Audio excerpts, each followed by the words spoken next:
النبي يا أيها الذين آمنوا صلوا عليه وسلموا تسليما الصلاة والسلام عليك يا سيدي يا رسول الله وعلى آلك وأصحابك يا سيدي يا الله. بعد الحمد والصلاة خطبہ دے اندر سورۃ الفاتحہ دی ایک آیہ مقدسہ تلاوت کیتی ہے جس دے اندر اللہ جل مجدہ الکریم نے ارشاد فرمایا ایاک نعبد و ایاک نستعین، خاص تیری ہی ہم عبادت کرتے ہیں اور خاص تجھ سے ہی مدد طلب کرتے ہیں. سبحان اللہ. کل بھی کچھ عبادت دے متعلق ذکر کیتا سی، اج بھی کہ بندہ نماز پڑھے، دیگر معاملات ایک کتنے پسندیدہ عمل نے. سب نال پہلے حضرت سیدنا معاذ رضی اللہ تعالی عنہ آپ ارشاد فرماندے نے کہ میں ایک دفعہ سفر دے اندر نبی کریم علیہ الصلاۃ والسلام دی سواری تے حضور علیہ الصلاۃ والسلام دے خادم دے طور تے پیچھے بیٹھے اسی. نبی کریم علیہ الصلاۃ والسلام خود اگے تشریف فرما سن سواری تے اور میں پیچھے سی. اور اس دفعہ سواری نبی کریم علیہ الصلاۃ والسلام کو دراز گوش سی اور نبی کریم علیہ الصلاۃ والسلام دے اس دراز گوش نو جڑا کہ افیر کیا جاتا سی. نبی کریم علیہ الصلاۃ والسلام نے مینوں مخاطب کر کے فرمایا اے معاذ، کیا تو اس گل نو جاننے کہ بندے دے اوپر اللہ دا حق کی ہے اور اللہ دے ذمہ کرم تے بندیاں دا حق کی ہے.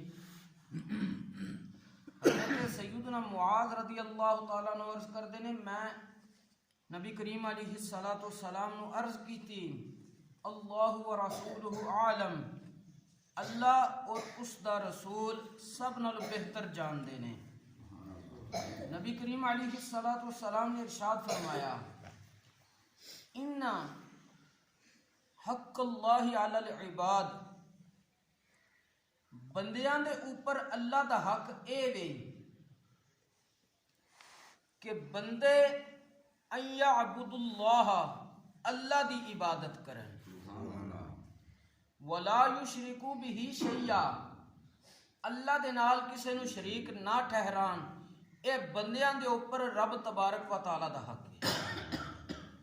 اور اگے حضور علیہ الصلاۃ والسلام نے ارشاد فرمایا کہ اللہ کریم دے ذمہ کرم تے بندیاں دا حق اے وے اللہ یعذب من لا یشرک بہ شیئا، کہ اللہ کریم اس بندے نو عذاب نہیں دے گا جس بندے نے اللہ دے نال کسے نو شریک نہیں ٹھہرایا.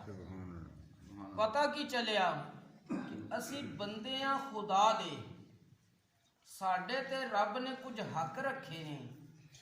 انہاں وچ ایک حق اے وے کہ اسی عبادت کس دی کرنی ہے؟ اللہ تبارک و تعالی دی.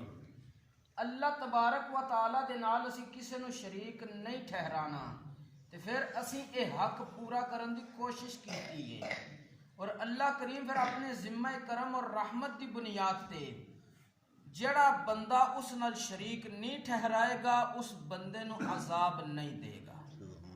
حضرت سیدنا جابر رضی اللہ تعالی عنہ آپ ارشاد فرماندے نے سألت رسول اللہ صلی اللہ علیہ وسلم ای العمل احب الی اللہ، کہ میں نبی کریم علیہ الصلاۃ والسلام نو پوچھیا یا رسول اللہ، اللہ کریم دی بارگاہ وچ سب نالو بہترین اور پسندیدہ عمل کیڑا وے؟ نبی کریم علیہ الصلاۃ والسلام نے ارشاد فرمایا الصلاۃ علی وقتہا، نماز نو وقت تے پڑھنا. حضرت سیدنا عبداللہ ابن مسعود رضی اللہ تعالی عنہ آپ فرماندے نے کہ میں نبی کریم علیہ الصلاۃ والسلام نے پھر پوچھیا ثم عین، دوسرے نمبر تے پھر کیڑا پسندیدہ عمل ہے؟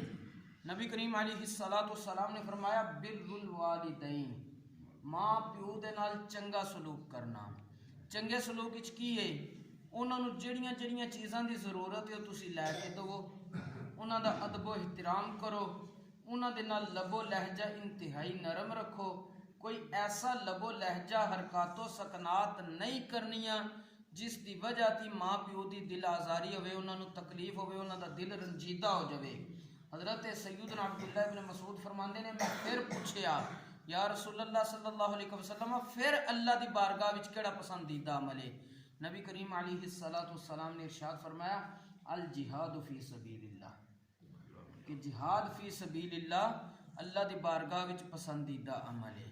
اور ایک اور حدیث پاک دے اندر نبی کریم علیہ الصلوۃ والسلام ارشاد فرماندے نے جس وقت نماز دا وقت ہوندا ہے رب دی بارگاہ دی طرفوں ایک فرشتہ مقرر ہے جڑا بندیاں نو مخاطب کر کے ندا کردا ہے، پکاردا ہے، بندیاں نو کہندا ہے اے بندیو جیڑی تسی اگ جہنم دی جلائی ہے نا اپنے واسطے اس نو بجاو، کیوں تے کیویں؟ وہ فرشتہ کہندا ہے او اگ تاں بجنی جے جس وقت نماز پڑھنی جے۔ سبحان اللہ۔ اور نبی کریم علیہ الصلوۃ والسلام نے ایک اور حدیث پاک وچ ارشاد فرمایا من صلی البردین دخل الجنہ، جس بندے دو ٹھنڈیاں نمازاں پڑھیاں جنت وچ داخل ہو گیا۔ اس کا مطلب یہ نہیں کہ بقایا 3 معاف نہیں، وہ بڑیاں خصوصی اہمیت دیاں حامل نمازاں نے، جڑا بندہ انہاں دا پابند بن جے اللہ دی رحمت تو امید ہوندی ہے کہ اللہ کریم انہوں بقایا 3 نمازاں بھی پڑھنے کی توفیق عطا کرے گا۔ وہ ٹھنڈیاں 2 نمازاں کیڑیاں نے؟ فجر دی نماز اور عصر دی نماز۔ یہ ٹھنڈیاں کیوں نے؟ کہ جڑا فجر دی نماز دا ٹائم ہوندا ہے اے بندے دا غفلت بعض دفعہ ہوندی ہے، نیند دا غلبہ ہوندا ہے، دیگر معاملات ہوندے نے، تو بندہ کہندا ہے چلو نیند پوری کرو۔ اگر کوئی بندہ رب دی رضا واسطے بستر چھوڑ کے نماز پڑھدا ہے اللہ کریم اس نو برکتاں عطا کرے گا۔ اور عصر دی ٹھنڈی کیوں ہے؟ کہ عصر دے وقت اکثر کاروبار عروج تے ہوندے نے، دوپہر نو دکانداراں کولے اتنے کسٹمرز نہیں ہوندے جتنے عصر دے وقت زیادہ ہوندے نے، کیونکہ ہر بندہ کہندا ہونے دکان بند ہو جانی سانو اس چیز دی ضرورت ہے، ویسے بھی ٹھنڈا جا کے لے بھی ہے، تے او بندہ دکاندار جڑا ہے مشغول اور مصروف ہو جاندہ اپنی تجارت دے اندر ہے، وہ اگر تجارت نو اس وقت چھوڑ کے رب دی بارگاہ وچ سجدہ ریز ہو جائے تو رب اودے معاملات وچ برکت رکھ دیندا ہے۔ اس واسطے نبی کریم علیہ السلام نے فرمایا جنہیں یہ 2 ٹھنڈیاں نمازاں پڑھیاں وہ بندہ جنت دے اندر داخل ہو گیا۔ البتہ اس کا مطلب کدی بھی اے نہیں سمجھنا کہ بقایا 3 معاف نے۔ اگر نمازاں معاف ہوندیاں نبی کریم علیہ الصلوۃ والسلام نو حالت جنگ وچ رب نے معاف کر دینیاں سن اور آپ دی امت نو، لیکن حالت جنگ وچ اللہ کریم نے نمازاں معاف نہیں کیتیاں، نماز دے طریقے وچ تبدیلی بیان فرما دیتی ہے کہ اگر حالت جنگ ہوئے، خوف ہوئے، دشمن مسلط ہو رہا ہے تے تساں 2 گروہ بن جانا، ایک گروہ نے اس طریقے نال اتنا نماز دا حصہ پڑھنا ہے، دوسرے گروہ نے اتنا نماز دا حصہ پڑھنا ہے، لیکن نماز معاف پھر بھی رب نے نہیں کیتی۔ جس وقت نماز پیارے پیغمبر نو معاف نہیں رب نے کیتی تے اسی کیڑے انہوں کیا کیتا ہے معاملات وچ شامل ہو سکتے ہیں۔ جس وقت انما یرید اللہ لیذھب عنکم الرجس اہل البیت ویطہرکم تطہیرا، یہ آیا کریمہ نازل ہوئی۔ اس کے بعد نبی کریم علیہ الصلوۃ والسلام جس وقت اپنے گھر تو مسجد نبوی دی طرف تشریف لے جاندے سن تے حضرت سیدہ طیبہ طاہرہ فاطمہ الزہرا رضی اللہ تعالی عنہا آپ دے دروازے تے حضرت علی رضی گھر دے دروازے تے آپ دستک دے کے تے اے آیت پڑھ دے سی انما یرید اللہ لیذھب عنکم الرجس اہل البیت ویطہرکم تطہیرا، اور نال ہی نبی کریم علیہ السلام فرماندے سی الصلاۃ الصلاۃ، کہ نماز دا ٹائم ہو گیا جے، نماز دا ٹائم ہو گیا جے۔ جس وقت اتنی مقدس اور پاکیزہ ہستیاں نو نماز دی چھوٹ نہیں تے اسی گناہگاراں سانو کیویں نماز دی چھوٹ ہو سکتی ہے؟ اللہ کریم سانو صحیح معنیاں دے اندر عبادت دی توفیق عطا فرمائے۔ عبادت کی ہے کہ انسان اپنے پورے جسم نو 24 گھنٹے رب دی رضامندی وچ لا دے۔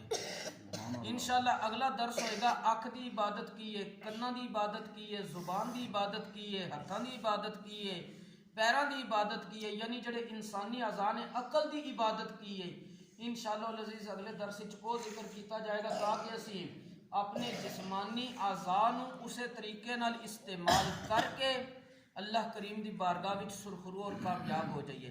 اللہ کریم سانو کما حق کو اپنی بارگاہ چ عبادت کرنے کی توفیق عطا فرمائے اور دین اسلام دا فہم عطا فرمائے، اس کے مطابق عمل دی بھی توفیق عطا فرمائے۔